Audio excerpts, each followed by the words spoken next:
سے. بے شک صبر کرنے والوں کے ساتھ اللہ تعالی ہے. شاعر کہتے ہیں کہ یا رسول اللہ کیا سیاہی قلم لکھے قصیدہ تیرا، سورہ والشمس کی تفسیر ہے چہرہ تیرا، تاکہ سایہ بھی تیرے قد سے نہ آگے جائے، مالک کل نے بنایا نہیں سایہ تیرا. میں بن کے خاک ہوا میں بکھر گیا ہوتا، یا رسول اللہ تمہاری یاد نہ ہوتی تو مر گیا ہوتا. پلٹ آیا جو سورج تو اس میں حیرت کیا، گر وہ چاہتے تو زمین پہ اتر گیا ہوتا. نبی نے اشارہ کیا، ڈوبا ہوا سورج واپس آیا. شاعر کہتے ہیں کہ نبی نے جب سورج کو حکم دیا کہ ڈوبا ہوا سورج پلٹ آئے تو سورج ڈوبا ہوا سورج واپس آیا اور عصر کا وقت دوبارہ. فرماتے ہیں کہ اگر نبی چاہتے کہ وہ سورج آسمان کے بجائے زمین پہ اتر جاتا تو سورج کی یہ مجال نہیں کہ نبی کی باتوں کو کاٹ دے، اور وہ سورج زمین پہ اتر گیا ہوتا.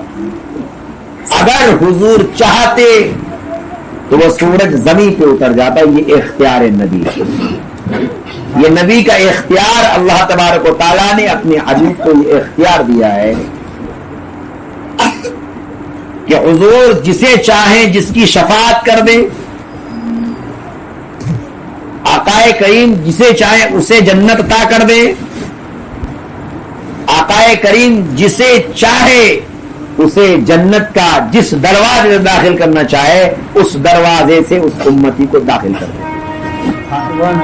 یہ اختیار پروردگار عالم نے اپنے حبیب اپنے محبوب آقائے کریم محمد رسول اللہ صلی اللہ تعالی علیہ وسلم کو عطا فرمایا. اللہ نے جو قرآن میں ارشاد فرمایا، یا ایھا الذین آمنوا استعینوا بالصبر والصلاۃ، اے ایمان والو مدد طلب کرو صبر سے اور نماز سے. بے شک اللہ تعالی صبر کرنے والوں کے ساتھ ہے. بے شک اللہ تعالی صبر کرنے والوں کے ساتھ ہے. یہاں پر تین چیزوں پر آپ غور کریں. پہلی بات تو یہ کہ اللہ جو کہہ رہا ہے اے ایمان والو، یا ایھا الذین آمنوا استعینوا، تو پتہ یہ چلا کہ اللہ تعالی بے ایمانوں سے نہیں کہہ رہا، ایمان والوں سے کہہ رہا. یعنی جس کے اندر ایمان ہے پروردگار عالم اسے خطاب فرما رہا ہے، اس سے خطاب فرما رہا ہے کہ اے ایمان والو. یعنی جو اللہ و رسول پر ایمان لایا، اللہ اسی سے مخاطب ہو کر فرما رہا ہے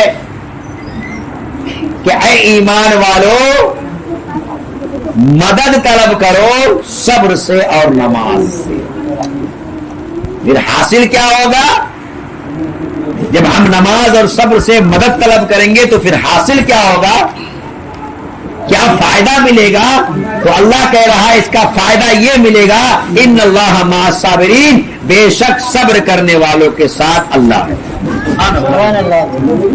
اللہ کہہ رہا ہے کہ جب تم ایمان لے آئے، جب تم یہ کہہ رہے ہو کہ میں ایک ہوں، اور واقعی میں ایک ہوں، دوسرا کوئی خدا نہیں، ایک ہی ذات وہ ذات ہے جسے خدا، جسے اللہ تبارک و تعالیٰ کہا جاتا ہے، جو پالنہار حقیقی ہے، جو ساری کائنات کو پیدا کرنے والا ایک ہی خالق ہے. جب تم اس کی عبادت کرو گے، جب اس پر تم ایمان لے آئے کہ اللہ ایک ہے، قل هو اللہ احد، اللہ ایک ہے، اللہ الصمد، وہ بے نیاز ہے، لم یلد، نہ وہ کسی کا بیٹا ہے، ولم یولد، نہ وہ کسی کا باپ. وہ ساری چیزوں سے بے نیاز ہے. جب تم نے یہ اقرار کر لیا, ایمان لے آئے مجھ پر کہ اللہ کے سوا کوئی دوسرا خدا نہیں, اللہ کے سوا کسی کی عبادت قابل قبول نہیں, اور پھر جب میرے نبی کو تم نے رسول مان لیا, اس پر ایمان لے آئے کہ محمد رسول اللہ اللہ کے رسول ہیں, تو اب تم ایمان والا ہو گئے. یہ دو چیزیں اب تمہارے اندر آ گئی. اب اس کے اندر جتنی چیزیں ہیں وہ سب فروع ہے, یہ اصل ہے. انسان کے اندر بھی کچھ چیزیں اصلی ہیں, کچھ چیزیں فروعی ہیں. یہ ہاتھ ہے, یہ پیر ہے, یہ جسم ہے, یہ سب فروعی ہے. ہاتھ کٹ جائے تو انسان مرتا نہیں, زندہ رہتا ہے. آپ کا پیر کٹ جائے, گھٹنا تک ہو یا جانور تک ہو, انسان مرے گا نہیں, زندہ رہے گا. تو یہ اصلی نہیں ہے. لیکن انسان کا اگر گردن کٹ جائے تو انسان مر جائے گا, زندہ نہیں رہ سکتا. پتا چلا گردن اصلی ہے. ہر چیز کے اندر غور سے سنیے گا, جو میں بتا رہا ہوں غور سے سنیے گا. ہر چیز کے اندر کچھ اصلی کچھ نقلی ہوتی. تو انسان کے اندر جو اصلی ہے وہ گردن ہے, جس کو امام حسین نے فرمایا یہ گردن تو میں دے سکتا ہوں جو میرا اصلی ہے, لیکن یہ ہاتھ جو پاک ہے یزید یہ تمہارے ہاتھ میں نہیں دے سکتا, اس لیے کہ میرا ہاتھ پاک ہے اور تمہارا ہاتھ ناپاک ہے. یہ وہ شیر کا بیٹا شیر ہے کہ میں گردن تو دے دوں گا لیکن نانا کے دین کو میں مٹنے نہیں دوں گا. اس دین کو میں, اس دین کے چراغ کو میں بجھنے نہیں دوں گا. تو فرمایا کہ ہر چیز کے اندر کچھ اصلی اور کچھ نقلی ہوا کرتا ہے, فروعی ہوتا ہے, جسے فروعی کہتے ہیں. تو انسان کے اندر یہ چیزیں ہیں کہ ہاتھ کٹ جائے تو انسان رہ سکتا ہے, پیر کٹ جائے تو انسان رہ سکتا ہے, لیکن اگر گردن ہی جسم سے الگ ہو جائے تو وہ مردہ ہو جاتا ہے, زندہ نہیں رہتا. تو پتا چلا گردن اصلی ہے. تو یہ نماز ہے, یہ روزہ ہے, یہ حج ہے, یہ زکات ہے, یہ اصلی نہیں, یہ فروعی ہے. ایمان اصل ہے. ایمان اصل ہے نا. اب کوئی ہندو ہے, کوئی عیسائی ہے, کوئی یہودی ہے, دنیا میں بہت مذہب ہیں, بدھ والے ہیں نا, بدھ مذہب ہے, کرسچین مذہب ہے, یہودی مذہب ہے, ہندو مذہب ہے, آریہ مذہب ہے. بھائی کتنے گناؤ, ہزاروں مذہب دنیا میں ہیں. بتاؤ تو صحیح, اگر ان کے پاس تو ایمان تو ہے نہیں, یہ اللہ کو مانتا ہے, نہیں مانتا, وہ ایک خدا کو نہیں مانتا. ان کے اندر ہزاروں خدا ہے. تو اگر کوئی روزہ رکھ لے, اگر وہ نماز پڑھ لے تو کیا جنت مل جائے گی؟ نہیں مل سکتی. کیوں نہیں مل سکتی؟ بھائی آپ بھی نماز پڑھ رہے, وہ بھی نماز پڑھے گا, آپ بھی روزہ رکھے, وہ بھی روزہ رکھے گا, آپ کا قبول ہو رہا, اس کا قبول نہیں ہو رہا. کیوں؟ اس کی وجہ یہ ہے کہ اس کی یہ ساری چیزیں جو ہے یہ اصلی نہیں ہے, یہ فروعی ہے. اصلی ایمان ہے. اگر اس کے اندر ایمان ہو, اس کے بعد روزہ ہو تب روزہ قبول ہے. ایمان ہو, اس کے بعد نماز ہو تب نماز قبول ہے. ایمان ہو, اس کے بعد حج ہو تب حج قبول ہے. ایمان ہو, اس کے بعد وہ زکات دے تب زکات قبول ہے. سبحان اللہ. بات سمجھ میں آ رہی ہے؟ آپ کو بنیادی بات میں بات سمجھا رہا ہوں, بتا رہا ہوں کہ آپ کو نالج میں رہے اور آپ کو علم ہو. بلا شریک محفل میں یہی ہوتا ہے کہ کچھ علم بن رہا تھا تاکہ لوگوں کو پتا چلے اصلی اور فروعی. تو پتا چلا کہ اصلی ایمان ہے, یعنی عقیدہ درست رکھنا چاہیے. سمجھ آئی بات؟ عقیدہ درست رکھنا چاہیے. ان وہابیوں کی طرح عقیدہ نہیں رکھنا چاہیے.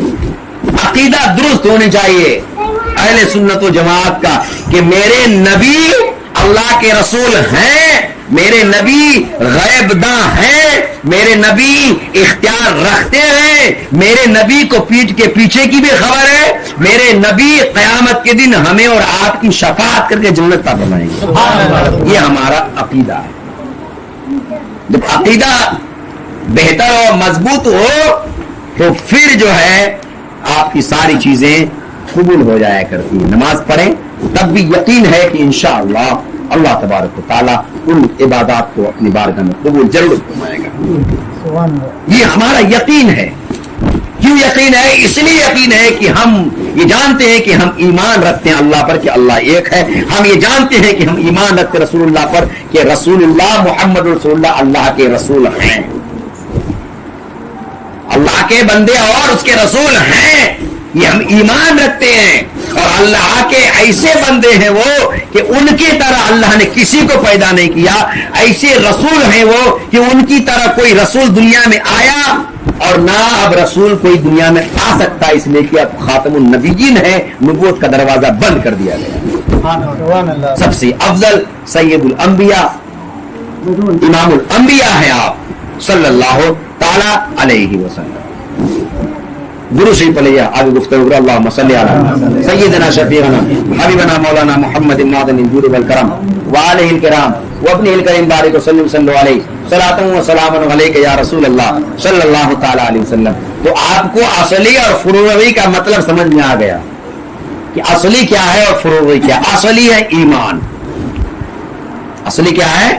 ایمان. اب اصلی ایمان ہے تبھی تو اللہ کہہ رہا ہے نا اے ایمان والو.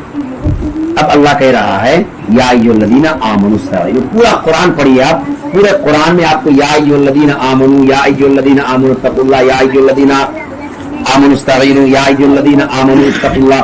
آپ کو کتنی جگہ پر یا ایھا الذین آمنوا سے خطاب کیا گیا ہے,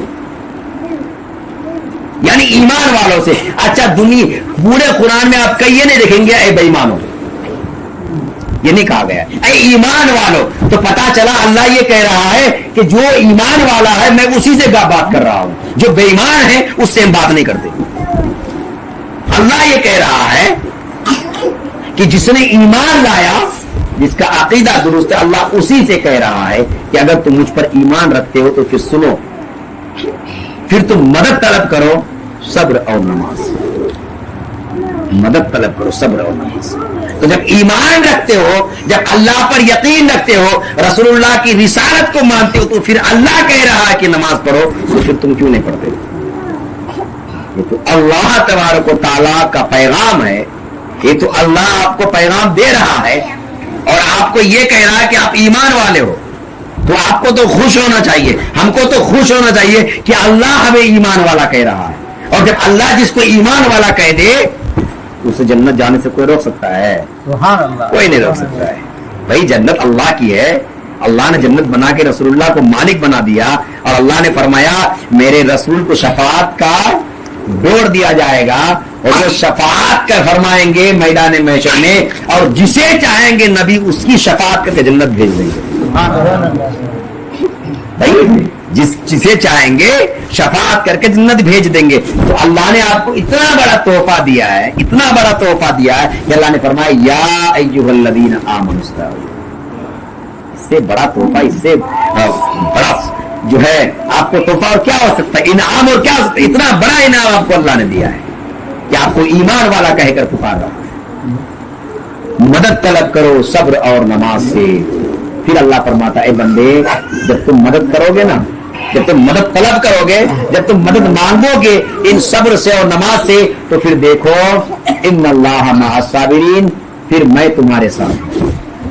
اللہ کہہ رہا ہے پھر میں تمہارے ساتھ ہوں. تم صبر کرتے جاؤ ہم تمہارے ساتھ ہیں. تم صبر کرتے جاؤ ہم تمہارے ساتھ ہیں. بھائی اسی آیت مبارکہ کو آپ پڑھیے اور اس کے بعد جو آیت مبارکہ ہے وَلَا تَقُولُوا لِمَن يُقْتَلُ فِي سَبِيلِ اللَّهِ أَمْوَاتٌ بَلْ أَحْيَاءٌ وَلَٰكِن لَّا تَشْعُرُونَ. بے شک اللہ کی راہ میں جو قتل کر دیے جائیں انہیں مردہ مت کہو بلکہ وہ زندہ ہے. لیکن ان کی زندگی کو سمجھنے کی تمہارے اندر شعور نہیں. اور آگے بڑھو, اللہ ارشاد فرماتا ہے وَلَنَبْلُوَنَّكُم بِشَيْءٍ مِّنَ الْخَوْفِ وَالْجُوعِ وَنَقْصٍ مِّنَ الْأَمْوَالِ وَالْأَنفُسِ وَالثَّمَرَاتِ وَبَشِّرِ الصَّابِرِينَ.